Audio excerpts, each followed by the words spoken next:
Venkatesh advanced pain clinic, నొప్పి మాయం, surgery దూరం. For appointments 9155515563. నమస్కారం, వెల్కమ్ టు ఐ డ్రీమ్. ధర్మ మార్గం విత్ విజిత కార్యక్రమానికి స్వాగతం.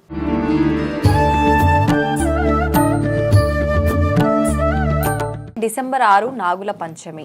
నాగుల పంచమితో పాటు ఆ రోజుకు ఇంకొక విశేషం కూడా ఉంది. ఏంటి అంటే విష్ణుమూర్తికి సంబంధించిన నక్షత్రం శ్రవణ నక్షత్రంతో కూడి ఉన్న రోజు ఆ రోజు. కాబట్టి చాలామంది అంత పరమ పవిత్రమైన విష్ణుమూర్తికి శ్రవణ నక్షత్రం తో కూడి ఉన్న రోజున కనుక ఎక్కువగా కష్టాలు పడి ప్రతి పనిలోనూ ఆటంకం ఎదురయ్యి ఇలా రకరకాలుగా ఇబ్బంది పడే వాళ్లకు ఒక మంచి విధి విధానాన్ని కనుక ఆచరిస్తే ఆ కష్టాల నుంచి బయటపడే రోజుగా చెప్పవచ్చు.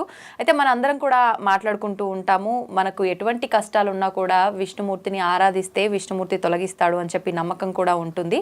అటువంటి వాళ్ళందరూ కూడా ఆ రోజున మంచి విధి విధానాన్ని ఆచరిస్తే ఆ కష్టాల నుంచి బయటపడే అవకాశం ఉంటుంది. ఆ విధానం ఏంటో ఇప్పుడు గురుగారితో మాట్లాడి తెలుసుకుందాం. ప్రస్తుతం మనతో పాటు ఉన్నారు ప్రముఖ జ్యోతిష పండితులు నందిబట్ల శ్రీహరి శర్మ గారు. ఇప్పుడు వారితో మాట్లాడి తెలుసుకుందాం.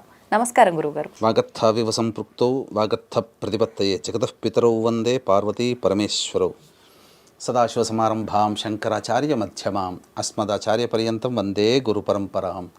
ఆదిత్యాయ చ సోమాయ మంగళాయ బుధాయ చ గురుశుక్ర శనిభ్యశ్చ రాహవే కేతవే నమః. శృంగేరి జగద్గురు పీఠాధిపతులకి, కంచి పీఠాధిపతులకి నమస్కారములు తెలియజేసుకుంటూ కార్యక్రమాన్ని ప్రారంభిద్దాం. గురుగారు, డిసెంబర్ 6న నాగుల పంచమి అని చెప్పారు. అదే రోజున విష్ణుమూర్తికి సంబంధించిన శ్రవణ నక్షత్రంతో కూడి ఉన్న మరొక ప్రత్యేకమైన రోజు.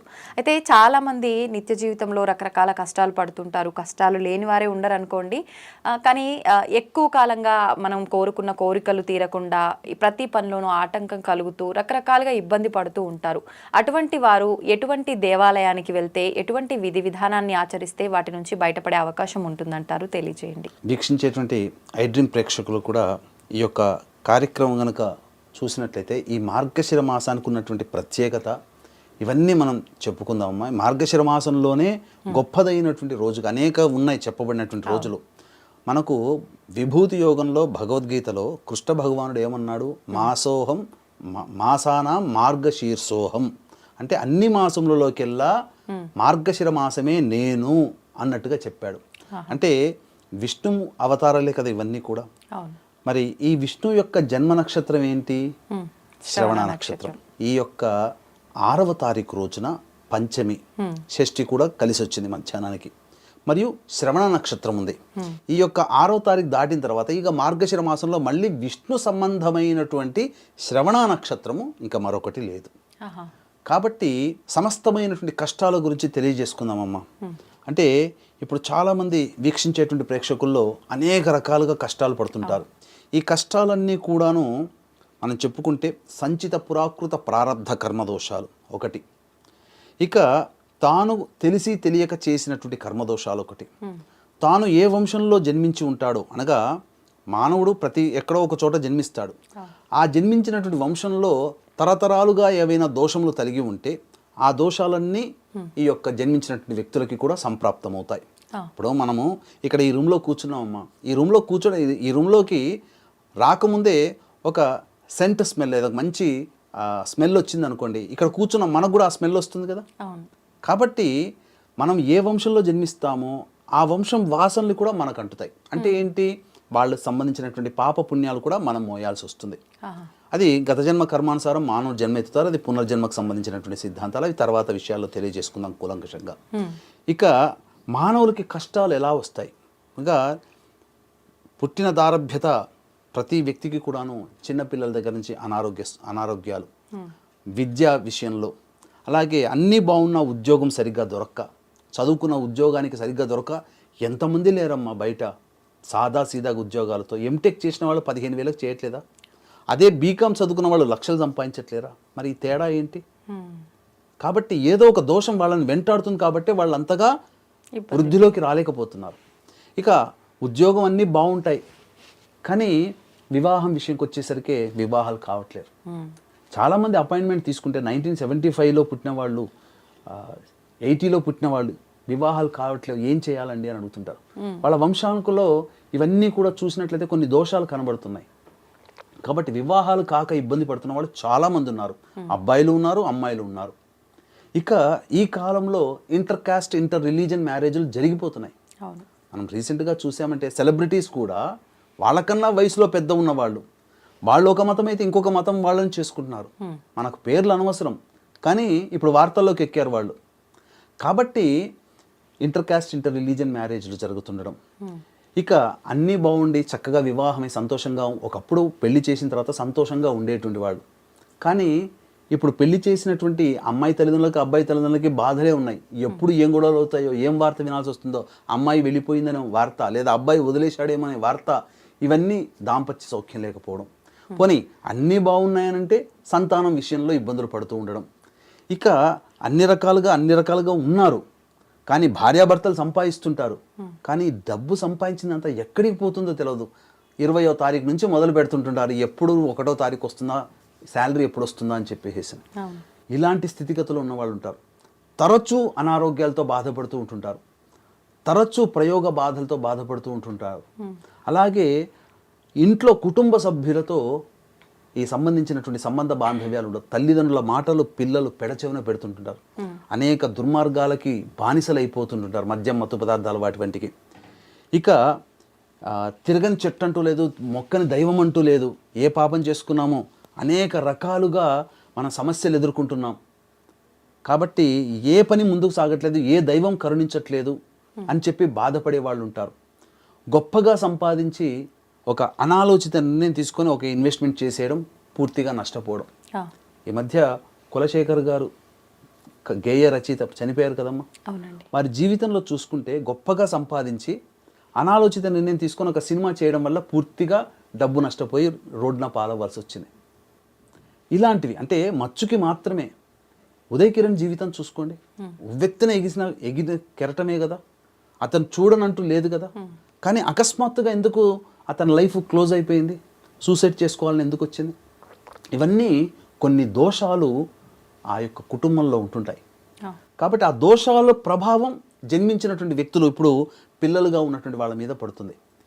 ఇంకా చెప్పాలి అని అంటే, ఇక ఎన్నో ప్రయత్నాలు చేసాం, ఇక విసిగి వేసారిపోయాం అని చెప్పి బాధపడే వాళ్ళు చాలామంది ఉంటుంటారు.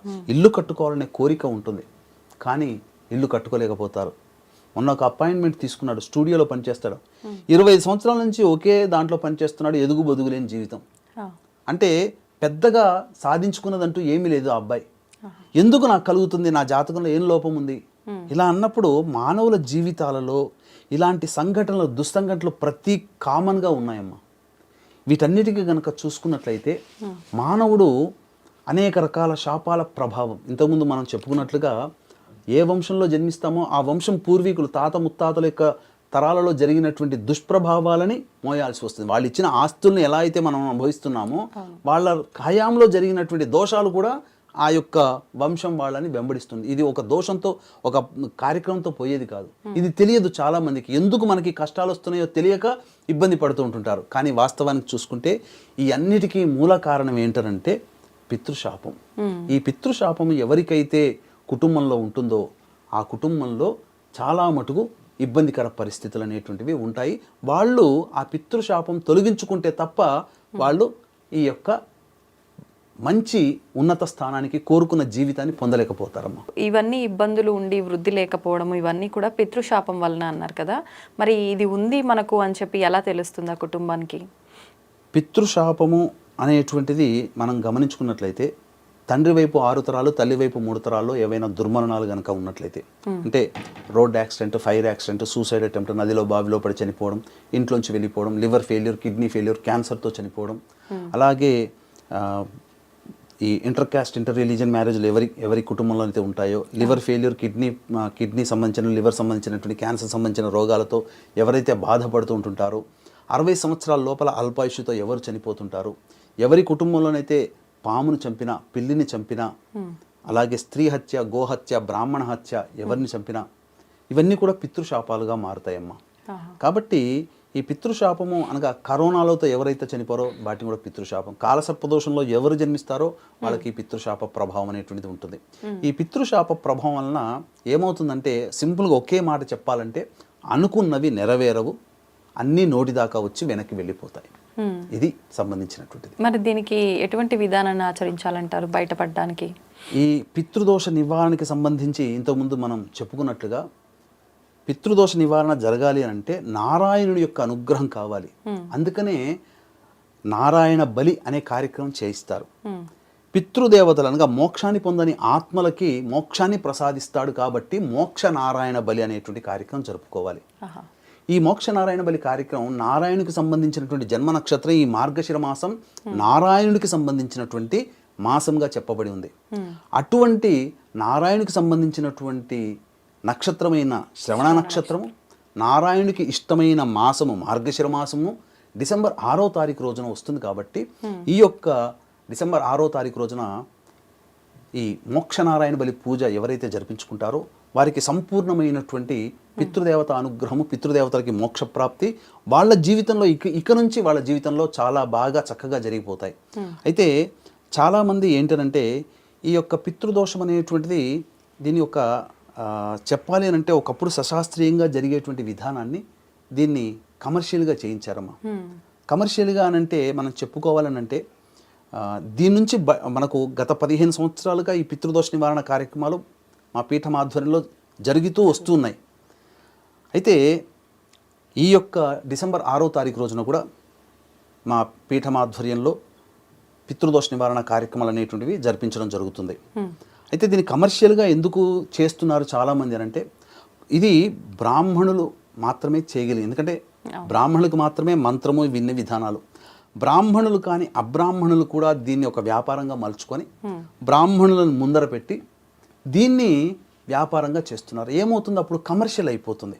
ఎంతసేపటికి ధనార్జనే ధ్యేయంగా ఆ బ్రాహ్మణుని ముందర పెట్టి చేయిస్తూ ఉంటుంటారు. తద్వారా ఏమవుతుంది మీకు క్వాలిటీ రాదు. అంటే ఎలా చెప్తున్నారంటే ఈ యొక్క ఉన్న 27 నక్షత్రాల్లో 19 నక్షత్రాల్లో జన్మించిన వాళ్ళందరూ పితృదోషం అని అంటున్నారు. ఇది మొదటి కమర్షియల్. రెండవది పితృదోషం తొలగిపోయే అవకాశం ఉంటేనే మా వీడియో చూస్తావు, పితృదోషము ఉన్నవాళ్ళు మాత్రమే మా వీడియో చూస్తారు, ఇంకా నువ్వు స్పందించలేదు ఈ వీడియోకి అనంటే నీకు ఇంకా పితృదోషం పోనట్టు. నీ పితృదోషం తొలగిపోయే మార్గం ఉన్నప్పుడు మాత్రమే మళ్ళీ మేము ఆ రోజు చూసామని చెప్పి మళ్ళీ మా దగ్గరికి వస్తావు. నన్ను చూసేవాళ్ళు, నన్ను కలిసేవాళ్ళు, ఇంట్లో పశుపక్షాదులు వచ్చేవాళ్ళు కూడా ఈ పితృదోషానికి సంబంధించిన వాళ్ళే. నన్ను చూసిన వాళ్ళందరూ పితృదోషం ఉన్నట్టే నా వీడియో చూస్తే అనేటువంటి భ్రమ ఒక హిప్నటైజ్గా మనం మరలు చేసేసి దీన్ని ఒక కమర్షియల్ యాక్టివిటీగా చేసేసి సరైనటువంటి విధానంగా బ్రాహ్మణుల ద్వారా చేయించకుండా ఎవరైతే నాకేంటి ఎలా పోతే నాకేంటి ధనార్జనే ధ్యేయంగా ఈ విధంగా చేస్తున్నారమ్మ. కాబట్టి దీన్ని మనకు మొదటి నుంచి సశాస్త్రీయంగా మన ఆధ్వర్యంలో జరుగుతూ వస్తుంది. కాబట్టి బ్రాహ్మణుల సంఖ్య ఇక్కడ ప్రధానం. చాలామంది ఏంటనంటే ఒక బ్రాహ్మణుడితోనే ఈ యొక్క పితృదోష కార్యక్రమం అంతా చేయిస్తున్నారమ్మా. ఇది చాలా తప్పు. విధి విధానాలు కనుక చూసుకున్నట్లయితే ముందుగా బ్రాహ్మణుడి యొక్కతో సంబంధించినటువంటి ప్రేత సంకల్పం. అసలు చాలామంది చెప్పినటువంటిది ఏంటంటే అలాంటి వ్యక్తులు అంటే మోసపూరితముగా జరిగేటువంటి విధానంలో జరిగే విధానం ఎలా ఉంటుందనంటే సరైనటువంటి మంటపారాధన జరగదు, రజ్జుబంధనం అని ఉంటుంది, తర్వాత ఈ సంబంధించిన ప్రేత ఆవాహనం ఉంటుంది, అది సరిగ్గా చేయించలేకపోవడం, అలాగే పంచసూక్త పారాయణాలు చేయకపోవడం, విష్ణు సూక్తము, నారాయణ సూక్తము, రుద్ర సూక్తము, సవితృ సూక్తము, పితృ సూక్తము ఇట్లాంటివి కొన్ని పారాయణాలు ఉంటాయి, అవి చేయాలి బ్రాహ్మణులు. ఆ బ్రాహ్మణులు వచ్చి కూర్చొని చేయాలి, అది చేయించలేకపోవడం. హోమం దగ్గర కూడా ఒక్క బ్రాహ్మణుడే ఉంటారు కదా, ఆ ఒక్క బ్రాహ్మణే హోమం దగ్గర కూర్చొని చేయించడం. ఇది జరగాలంటే కనీసము 3 నుంచి 4 గంటల ప్రక్రియ. కానీ కమర్షియల్ యాక్టివిటీతో గంటన్నరలో అయిపోగొట్టేస్తున్నారు. అద్భుతాలు జరిగిపోతున్నాయని చెప్తున్నారు. పితృదోషం తొలగిపోతే ఏమవుతుంది అనంటే మనం చేసే పనిలో నిజాయితీ ఉంటుంది కదా, ఆ భగవంతుడు అనుగ్రహిస్తాడు. కాకపోతే ఈ పితృదోషం సంబంధించిన నివారణ పూజా విధానాల్లో అనేకమైనటువంటి ఉన్నాయి. వీటిలో ప్రతి నెల కొన్ని పుణ్యతిథులు ఉంటాయి. ఈ మార్గశిర మాసము మన పీఠం ఆధ్వర్యంలో డిసెంబర్ 6వ తారీఖు రోజున శ్రవణ నక్షత్రం ఉన్నటువంటి రోజున డిసెంబర్ 6వ తారీఖు రోజున చేయిస్తున్నాం. కాబట్టి వీక్షించేటువంటి ప్రేక్షకులు ఎవరైనా కానీ ఈ యొక్క నారాయణ యొక్క అనుగ్రహం ఎవరైతే పొందుతారో వాళ్ళకి పితృదోష నివారణ జరిగిపోయి వాళ్ళ కుటుంబంలో సంతోషము సుఖం. అంటే ఇక్కడ గమనించాల్సిన అంశం ఏంటంటేంటమ్మా, దుర్మరణం పాలైనటువంటి వ్యక్తి యొక్క ఆత్మ ఏదైతే ఉంటుందో అది మోక్షాన్ని పొందకుండా బాధపడుతుంది. ఎలాంటి బాధపడుతుందనంటే ఒక స్త్రీమూర్తి డెలివరీ అయితే ఎంత బాధ అనుభవిస్తుందో ఒక శిశువుని జన్మనివ్వడానికి అంతకి 1000 రెట్ల బాధని ఆ స్త్రీమూర్తి అనుభవిస్తుందో ఆ బాధ 1000 రెట్ల బాధ ప్రేతంలో ఉన్ననగా మోక్షాన్ని పొందనటువంటి తల్లిదండ్రులు కానీ, తాత ముత్తాతలు కానీ, అన్నదమ్ములు కానీ, బాబాయిలు పిన్నమ్మలు కానీ, మేనమామలు కానీ, మేనత్తలు కానీ, ఇలా బాబాయిల కొడుకులు, పెదనాన్న కొడుకులు, వీళ్ళందరూ. ఇప్పుడు చాలామంది అనేటువంటిది ఏంటంటే, భార్య మమ్మల్ని పెళ్లి చేసుకుని వచ్చింది, మా ఇంటికి వచ్చింది కదా, ఇంకా భార్య తరపు మాకేంటి సంబంధం అని అంటుంటారు. కానీ వాస్తవానికి భార్య తరపు 3 తరాలు పెళ్లి చేసుకున్నందుకు గాను 3 తరాలు లెక్క. అందుకనే పిల్లలకి పుట్టేటువంటి జీన్స్ విషయంలో చూసుకుంటే తండ్రి వైపు DNA టెస్ట్ చేస్తే తండ్రి వైపు 6 తరాల లెక్కలు, తల్లి వైపు 3 తరాల లెక్కలు. అందుకే వాళ్ళల్లో ఉండేటువంటి అనారోగ్య సమస్యలు ఏవైతే ఉంటే అవన్నీ DNAలోగా పుట్టే పిల్లలకి సంక్రమిస్తాయి. కాబట్టి ఆ విధంగా మనకు సైన్స్ చెప్పింది, మన శాస్త్రంలో ఉన్నదే సైన్స్ చెప్పింది. కాకపోతే శాస్త్రము మనకు వివరించి చెప్పలేదు, సైన్సు రుజువుతో చూపిస్తుంది. శాస్త్రం రుజువు ఉండదు, మనకన్నిటికీ రుజువు కన్నా మహర్షుల మాటే పెద్దపీట. ఇక ఆడవాళ్ళు ఉన్నవాళ్ళు ఈ పూజా కార్యక్రమాలు చేసుకోకూడదు. కాబట్టి తండ్రి లేని బ్రాహ్మణుని కర్తగా పెట్టి చేయించుకోవచ్చు. దూర ప్రాంతాలు, విదేశాల్లో ఉన్నవాళ్ళు, అనారోగ్య సమస్యలతో బాధపడే వాళ్ళు, బిజీ స్కెడ్యూల్లో ఉన్నవాళ్ళు రాలేరు. కాబట్టి వాళ్ళ ప్లేస్లో బ్రాహ్మణుని కర్తగా పెట్టి చేయించడం జరుగుతుంది. 5వ తారీఖు రోజున బయలుదేరుతాం, 6వ తారీఖు రోజున కార్యక్రమాలన్నీ కూడా చేయించుకొని మళ్ళీ 7వ తారీఖు ఉదయం కల్లా హైదరాబాద్లో ఉండడం జరుగుతుంది. ఇలాంటివన్నీ కూడా సశాస్త్రీయముగా నిజాయితీగా చేయించుకుంటేనే ఫలితం అమ్మ. మోసపూరితమైనటువంటి మాటలతో నయవంచనకి గురైపోయి ఎవరైతే వెళ్ళిపోతారో వాళ్ళకి పరిహారం దొరకట్లేదు. తద్వారా ఏమవుతుంది, వాళ్ళు వెళ్ళామని తృప్తి కలుగుతుంది. ఇప్పుడు ఫేస్బుక్లో వంటలు వండి ఫోటో పెట్టామనుకోండి, వాళ్ళు చూసిన వాళ్ళు తిన్నట్టు కడుపు నిండుతుందా? అలాగే ఈ గంటన్నరలో చేయించడం. ఎందుకనంటే చాలామంది అనేక రకాలుగా చేయిస్తారు. దాదాపు 600 కుటుంబాలు చేయించేటివి ఉన్నాయి భారతదేశంలో. అందులో సశాస్త్రీయంగా చేయించే వాళ్ళు మంచి ఉంటుంది, ప్రతి వృత్తిలో మంచి ఉంటుంది, చెడు ఉంటుంది. కానీ మంచిని ఎన్నుకోవడం అనేది మన విజ్ఞత. కాబట్టి వీక్షించేటువంటి ప్రేక్షకుల్లో మీరు స్వయంగా వెళ్ళినా, మన ద్వారా వెళ్ళినా మీకు రుసుము విషయంలో ఎటువంటి తేడా ఉండదు. కాబట్టి చక్కగా నిజాయితీగా నిలబడి దగ్గరుండి ఈ కార్యక్రమాన్ని జరిపించే బాధ్యత మాది. కాబట్టి అవకాశం ఉన్న వాళ్ళు డిసెంబర్ 6వ తారీఖు రోజున జరిగేటువంటి పితృదోష నివారణ కార్యక్రమంలో పాల్గొని మీ యొక్క దైవానుగ్రహం, పితృదేవత అనుగ్రహాన్ని పొందవచ్చు. ముఖ్యంగా శ్రవణ నక్షత్రం చాలా విశేషమైన నక్షత్రంగా చెప్పబడి ఉందండి. గురుగారు, కార్తీక మాసం ముగిస్తోంది, అయితే దీని తర్వాత మార్గశీర మాసం ప్రారంభం అవబోతోంది. ముఖ్యంగా మార్గశీర మాసం అనగానే ఎక్కువగా మనం వివాహాలు జరగటం అనేది గమనిస్తూ ఉంటాము. ప్రత్యేకించి అంటే ఈ మాసానికి విశిష్టత ఏంటి, ఈ మాసంలో వివాహాలు కావటానికి కారణం ఏంటి, అదేవిధంగా ఈ మాసంలో వచ్చే ప్రత్యేకమైన పర్వదినాలు ఏంటో తెలియజేయండి. తప్పకుండానమ్మా. మార్గశిర మాసము చాలా ప్రత్యేకమైనటువంటిది. మనకున్నటువంటి ప్రతి మాసము కూడా ఆచార వ్యవహారాల్ని పాటించడానికి, దైవానుగ్రహాన్ని పొందడానికి, అనగా ప్రతి మానవుడు కూడా ధర్మ, అర్థ, కామ్య, మోక్షములని పొందడం కోసం ప్రతి మాసంలో ఒక్కొక్క విశిష్టత కలిగినటువంటి సాంప్రదాయాన్ని మనకు మహర్షులు అందించడం జరిగింది. మనం ఇంతకుముందు చెప్పుకున్నట్టుగా శ్రావణ మాసంలో ఎక్కువగా దేవతానుగ్రహం పొందడం కోసం, లక్ష్మీ అనుగ్రహం కోసం చేస్తుంటారు అనేక వ్రతాలు కూడా. అలాగే భాద్రపద మాసం పితృపక్షాలకి, పితృదేవతల అనుగ్రహం కోసం.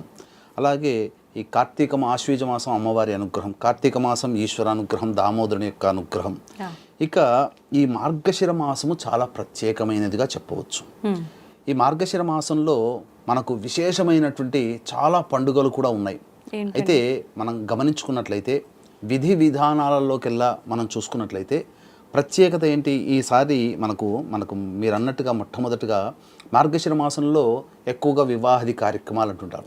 అయితే వీక్షించేటువంటి మన ఐడ్రీమ్ ప్రేక్షకులకి చాలామంది నన్ను అడుగుతూ ఉంటుంటారు సందేహాలు. ఏమండి ధనుర్మాసం కదా, మరి పూజలు అట్లాంటివి ఏమి ఉండవు కదా, మరి పెళ్ళిళ్ళు చేయొచ్చా ధనుర్మాసంలో అని. ధనుర్మాసం అనేటువంటిది వైష్ణవ సాంప్రదాయానికి అనుసరణీయంగా ఉన్నటువంటి మాసం. అంటే ఇక్కడ ఎక్కడ కూడా మీరు గమనించుకుంటే ఉన్న 12 మాసాల్లో ఎక్కడ ధనుర్మాసం అని లేదు. మీకు చైత్రం, వైశాఖం, జ్యేష్టం, ఆషాఢం, శ్రావణం, భాద్రపదం, ఆశ్వీజం, కార్తీకం, మార్గశిరం, పుష్యం, మాఘం, పాల్గొనం, 12 నెలలు ఉన్నాయి. కానీ ప్రత్యేకించి ధనుర్మాసం అంటూ ఎక్కడ లేదు. కానీ ధనుర్మాసం ఎందుకు వచ్చింది అని అంటే రవి వృశ్చిక రాశి నుంచి ధనుస్సులోకి ప్రవేశం చేసిన దారభ్యత అది ధనుర్మాసంగా చెప్పబడి ఉంది. అంటే అన్ని మాసాలలోకెల్లా భగవంతుడు ఏమన్నాడంటే విభూతి యోగంలో భగవద్గీతలో కూడా శ్రీకృష్ణ పరమాత్ముడు మాసానాం మార్గశీర్షోహం, సోహం అంటే నేను, అంటే అన్ని మాసాలలోకెల్లా మార్గశిర మాసమే నేను అన్నట్టుగా మార్గశీర్షోహం అంటే సోహం లాస్ట్కి అంటే నేను. అంటే అన్ని మాసాలలో ఒక్కొక్క మాసం ఒక్కొక్క దైవానికి ఉంటే మార్గశిర మాసం మాత్రం నేనే అని చెప్పబడింది. అందుకనే ఇది చాలా ప్రత్యేకమైనటువంటి మాసంగా చెప్పబడింది. ముఖ్యంగా ఈ గోదాదేవి భూమి లోపల లక్ష్మీ అవతారముగా గోదాదేవి ఉద్భవించిన తర్వాత మళ్ళీ విష్ణువులోనే ఐక్యమైనటువంటి సందర్భము. ఈ యొక్క ధనుర్మాసంలోనే 30 పాశురాలు ప్రతిరోజుకు ఒక్కొక్క పాశురం రచించి 30 పాశురం అయిపోయిన తర్వాత రంగనాథుల్లో ఐక్యమైపోయింది. కాబట్టి ధనుర్మాసం అనేటువంటిది కేవలం వైష్ణవులకి మాత్రమే ప్రత్యేకంగా చెప్పుకునేటువంటి నారాయణ యొక్క పూజా విధానం, లక్ష్మీనారాయణ యొక్క పూజా విధానం. కానీ చాలామందికి ఇక్కడ మనం ఒక క్లారిఫై చేయాల్సింది ఏంటంటే మార్గశిర మాసంలో కూడా ముహూర్తాలు అనేటువంటివి ఉన్నాయి. శుభకార్యాలకి, వివాహాది శుభకార్యాలకి, గృహప్రవేశాలకి, శంకుస్థాపనకి ముహూర్తాలు ఉన్నాయి. చక్కగా ఆచరించవచ్చు. ధనుర్మాసం అని చెప్పి శంక పడవలసిన అవసరం లేదు. అయితే ఈ మార్గశిర మాసంలోకెల్లా గురువారములు చాలా ప్రత్యేకమైనటువంటిది. మనం సహజంగా లక్ష్మీ పూజని శుక్రవారం నాడు పూజిస్తే మార్గశిరంలో మాత్రం గురువారం నాడు పూజన చేస్తారు. అందుకనే మనకు గురువారం నాడు లక్ష్మీవాసరే అని చెప్పి మనకు ప్రసిద్ధికి ఎక్కింది. లక్ష్మీవారం అంటే శుక్రవారం కాదు, లక్ష్మీవాసరే, లక్ష్మీవారే అని అంటే గురువారం. కాబట్టి గురువారం నాడు లక్ష్మి యొక్క అనుగ్రహాన్ని పొందడం కోసం ఇంటి ఇల్లాలు అందరూ కూడా ఈ యొక్క సంబంధించినటువంటి లక్ష్మీ పూజల్ని చేసుకుంటుంటారు. ముఖ్యంగా ఈ యొక్క మార్గశిర మాసం అనేటువంటిది చాలా ప్రత్యేకమైనదిగా ఇంతకుముందు చెప్పుకున్నాం. కారణం ఏంటంటే చలికాలం, పైగా ప్రతిదీ కూడాను శరీరం ఆరోగ్యంగా ఉండాలి. అందుకనే మనకు ఈ శాస్త్రకారులు మహర్షులు పెట్టినటువంటి నియమం సూర్యోదయ కాలం ముందే లేచి కాలకృత్యాదులు, స్నానకృత్యాదులన్నీ తీర్చుకోవాలి. అందుకని మీకు మొదలు పెట్టుకుంటే కార్తీక మాసం నుంచి అన్నీ కూడా సూర్యోదయం కంటే ముందే స్నానం చేయమన్నారు చన్నీళ్లతో. ఎందుకంటే శరీరం వేడిగా ఉంటుంది అనే ఉద్దేశం ఇక్కడ. ఇక మార్గశిర మాసంలో కూడా అనేకమైనటువంటి పుణ్య పర్వదినములు ఉన్నాయి. ముఖ్యంగా మనం అందరం కూడా కార్తీక మాసంలో పోలీస్ వర్గం అనేటువంటిది చెప్పుకుంటాం. మొట్టమొదటి పాడ్యమి తిథి రోజున పోలీస్ వర్గాన్ని పొందినటువంటి రోజుగా చెప్పబడింది. మొదటి పండుగ అది ఆ రోజున. ఇక తదియ రోజున అనేటువంటిది ఏంటంటే ఉమామహేశ్వర వ్రతాన్ని ఆచరిస్తారు. ప్రతి మాసంలో శుద్ధ తదియ రోజున గౌరీ వ్రతాన్ని ఆచరించిన వాళ్ళు ఎవరైతే సంవత్సరం పాటు ఆచరిస్తారో వాళ్ళకి గౌరీ అనుగ్రహం చేత ఈ దీర్ఘ సౌమంగళ్యత కలుగుతుంది. కాబట్టి భవిష్యత్తులో మళ్ళీ వచ్చే జన్మల్లో కూడా దీర్ఘ సౌమంగళిగా ఉండే జీవితాన్ని ప్రసాదిస్తుంది ఆ అమ్మవారు. ఇక తర్వాత ఈ పంచమి తిథి నాగుల పంచమి అని అంటారు. మనకు సహజంగా ఈ నాగుల పంచమి అనేటువంటిది శ్రావణ మాసంలో వస్తుంది. నాగుల చవితి అనేటువంటి కార్తీక మాసంలో వస్తుంది. ఎవరైతే ఈ శ్రావణ మాసంలో పంచమి తిథిని, కార్తీక మాసంలో చవితిని ఎవరైతే ఆచరించని వాళ్ళు ఉంటారో ఈ యొక్క మార్గశిర మాసంలో వచ్చే చవితిని నాగుల చవితిగా, పంచమిని నాగుల పంచమిగా ఆరాధన చేయవచ్చు. ముఖ్యంగా ఈ యొక్క మార్గశిర మాసంలో వచ్చేటువంటి పంచమి తిథి అనగా 6వ తారీఖు వచ్చిందమ్మా. ఆ 6వ తారీఖు రోజున ఎవరైతే శ్రీకాళహస్తీశ్వర క్షేత్రంలో ఈ యొక్క స్వామివారికి అభిషేకాదులు జరిపించుతారో శ్రీకాళహస్తీశ్వరునికి, వారికి సమస్త విధమైనటువంటి కాలసర్పదోషాలు తొలగిపోతాయి. ముఖ్యంగా ఈ యొక్క నాగుల చవితి రోజున కాళహస్తిలో ఎవరైతే ఈ యొక్క సర్పదోష నివారణ పూజలు చేసుకుంటారో వాళ్ళకి సర్పదోష నివారణ జరుగుతుంది. ఇక తరువాత వచ్చేటువంటిది సుబ్బరాయుడి షష్ఠి అనగా తారకాసుర సంహారం కోసం సుబ్రహ్మణ్య స్వామి వెలిసినటువంటి రోజు ఈ సంబంధించినటువంటి షష్ఠి అనగా 7వ తారీఖు అయింది. ఇక 8వ తారీఖు రోజునే మనం గమనించుకున్నట్లయితే ఆదివారం అయింది. పైపెచ్చు ఆదివారం 9 గంటల తర్వాత ఈ అష్టమి తిథి కూడా వస్తుంది. కాబట్టి ఆదివారం 2 పండుగలు, ఒకటి మిత్ర సప్తమి, తర్వాత కాలభైరవాష్టమి. కాబట్టి కాలభైరవుడు తన యొక్క అనగా దక్ష సంహారం తదనంతరంగా మనకు బ్రహ్మ విష్ణు మహేశ్వరుల్లో నేను గొప్ప అంటే నేను గొప్ప అనుకున్నారు కదా బ్రహ్మ విష్ణువులు. ఆ తదనంతరం వారికి వచ్చినటువంటి సంవాదంలో ఎవరు గొప్ప అన్నప్పుడు ఈశ్వరుడు ప్రత్యక్షమై లింగ రూపంలో వెలుస్తున్నాను, ఆది ఒకడు అంతం ఒకడు కనిపెట్టుకున్నారంటే విష్ణుమూర్తి నేను కనుగొనలేకపోయానని చెప్తాడు. బ్రహ్మ నేను కనుగొనని చెప్పి అబద్ధం చెప్తాడు. అబద్ధం చెప్పినటువంటి ఏ నోరైతే అబద్ధం చెప్పిందో, ఏ యొక్క శిరస్సు అయితే అబద్ధం చెప్పిందో, కాలభైరవుడు తన యొక్క చిటికన వేలు గోరుతో ఆ శిరస్సును ఖండిస్తాడు. ఆ విధంగా చిటికన వేలుకు అంటికిపోతుంది, బ్రహ్మహత్యా పాతకం కలుగుతుంది. ఎలా దోష నివారణ అవుతుంది అని అన్నప్పుడు అప్పుడు కాశీక్షేత్రంలో ఆ యొక్క కపాలము వీడుతుంది. దాన్ని ఇంకొక కథలో కూడా బ్రహ్మ కపాలం అని చెప్పి బద్రీనాథ్లో కూడా ఆ యొక్క బ్రహ్మ శిరస్సు అనేటువంటిది తెగి పడిపోతుంది చిటికన వేలు నుంచి. అక్కడ అదొక రకంగా చెప్పారు. కానీ కాశికాపురాధీశుడుగా నియమింపబడినటువంటి కాలభైరునికి సంబంధించినటువంటి రోజుగా ఈ కాలాష్టమి, కాలభైరవాష్టమి అని చెప్పి ఆదివారం నాడు చేసుకోవచ్చు. ఇక తదనంతరం ఏకాదశి తిథి, మోక్షద ఏకాదశి అని అంటారు. ఈ కార్తీక మాసంలో అయిన తర్వాత మార్గశిర మాసంలో వచ్చే ఏకాదశి మోక్షద ఏకాదశి అని అంటారు. పైపెచ్చు గీతా జయంతి కూడా ఈ యొక్క ఏకాదశి రోజునే, అనగా కృష్ణ భగవానుల వారు అర్జునుడికి గీతోపదేశం చేసింది ఏకాదశి రోజున, అందుకే గీతా జయంతి అని అంటారు. అది కాస్త వివాదాస్పదము. ఎందుకనంటే మనకు వాస్తవ సంఘటనల ఆధారంగా చూసుకున్నట్లయితే మహాభారత కాలమాన ప్రకారాన్ని అనుసరించి చూసుకుంటే మార్గశిర మాసం కంటే కూడా కార్తీక మాసంలోనే గీతా జయంతిగా చెప్పబడి ఉంది. కాబట్టి అది ఏంటనే విషయాన్ని ప్రత్యేకంగా ఒక కార్యక్రమంలో చేద్దాం, ఎందుకంటే జనాలకి క్లారిఫై అనేటువంటిది ఇవ్వాలి. ఏకాదశి తర్వాత ద్వాదశి తిథి వస్తుంది. ఈ ద్వాదశి తిథి సునామా ద్వాదశి అని అంటారు. అంటే ఈ యొక్క భూమి మీద 3 కోట్ల తీర్థ క్షేత్రాలు ఉన్నాయి, తీర్థ జలాలు ఉన్నాయి. ఈ ద్వాదశి తిథి రోజున తిరుమలలో ఉన్నటువంటి పుష్కరిణి పుట్టినటువంటి రోజు అది. కాబట్టి ఆ రోజున 3 కోట్ల తీర్థాలలో ఉన్నటువంటి శక్తి అంతా కూడా ఆ ద్వాదశి తిథి రోజున తిరుమలలో ఉన్నటువంటి పుష్కరిణి తీర్థంలో ప్రవేశిస్తుందట. అందుకనే తిరుమలలో ఎవరైతే ద్వాదశి తిథి రోజున, ఈ యొక్క మార్గశిర శుద్ధ ద్వాదశి తిథి రోజున ఎవరైతే స్నానం ఆచరిస్తారో వారికి అమేయమైనటువంటి యోగాలు కలుగుతాయి, సమస్త పాపములు క్షయమవుతాయి. జన్మ జన్మలుగా వస్తున్నటువంటి సంచిత పురాకృత ప్రారంభ కర్మ దోషాలన్నీ కూడాను ఆ ద్వాదశి తిథి రోజున పుష్కరిణిలో ఎవరైతే తిరుమల క్షేత్రంలో స్నానం ఆచరిస్తారో ఆ సమస్త పాపములన్నీ తొలగిపోతాయి. ఇక తరువాత ద్వాదశి తరువాత వచ్చేటువంటిది త్రయోదశి తిథి. ఈ యొక్క త్రయోదశి తిథి రోజున శ్రీకృష్ణ భగవానుల వారు ధర్మరాజుకి ఈ యొక్క హనుమద్ వ్రతాన్ని ద్రౌపదికిను ధర్మరాజుకి ఆదేశింపచేసి వ్రతం ఆచరింపచేశారట. ఎందుకంటే భవిష్యత్తులో వీళ్ళకి విజయం కలగాలి అని చెప్పి ఆ యొక్క యుద్ధంలో ఆంజనేయ స్వామి పతాక శీర్షికన ఉంటాడు.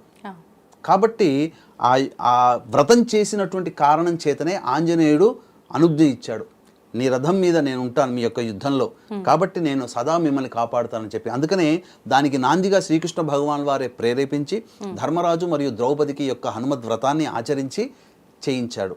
కానీ గోదావరి తీర ప్రాంతంలో, అనగా ఈ రాజమండ్రి కాకినాడ చుట్టుపక్కల పరివాహక ప్రాంతంలో తూగో పాగో జిల్లాల్లో హనుమత్ జయంతిగా ఈ యొక్క త్రయోదశి తిథిని, మార్గశిర శుద్ధ త్రయోదశి తిథిని హనుమత్ జయంతిగా జరుపుకుంటారు.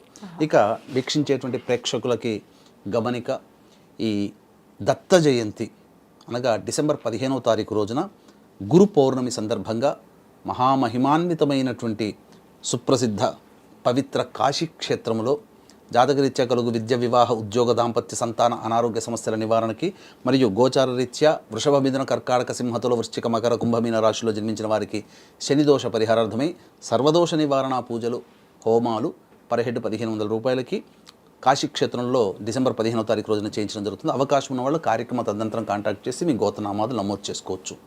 ఇక పౌర్ణమి తిథి, దత్త జయంతి. కాబట్టి ఈ పౌర్ణమి తిథి మృగశిర నక్షత్రంతో కలిసి వస్తే అద్భుతం. కాబట్టి ఈసారి ఆ విధంగానే వస్తుంది. దత్త జయంతి రోజున ఈ సంబంధించినటువంటి దత్తాత్రేయ ఆరాధన, చాలామంది తెలియక బాబాల ఆశ్రమాల చుట్టూ, బాబాల ప్రార్థనా మందిరాల చుట్టూ దత్త జయంతి అనగానే దత్తుడంటే ఈ బాబాలు అన్నట్టుగా తిరుగుతున్నారు. వాస్తవానికి ఆచార సాంప్రదాయం ప్రకారం చూసుకున్న కలియుగంలో పాపం పెరుగుతుంది అని అంటే అసలైన మూల విరాట్టును వదిలిపెట్టి మనకు నకిలీ బాబాల ఆశ్రమాలు, బాబాల ప్రార్థనా మందిరాల చుట్టూ తిరగడం వల్లనే మానవులకి బాధలు కలుగుతున్నాయి కలియుగంలో. కాబట్టి దేవుడు కూడా నవ్వుతాడట మనలాంటి వెర్రిని చూసి. ఎందుకనంటే దత్త జయంతి అనగానే ఏ గాణుగాపురమో లేకపోతే ఏ కురువపురమో ఏ పిఠాపురం పోవాలి. ఈ మూడే దత్తునికి సంబంధించినటువంటి పుణ్య తీర్థ క్షేత్రాలుగా చెప్పబడింది.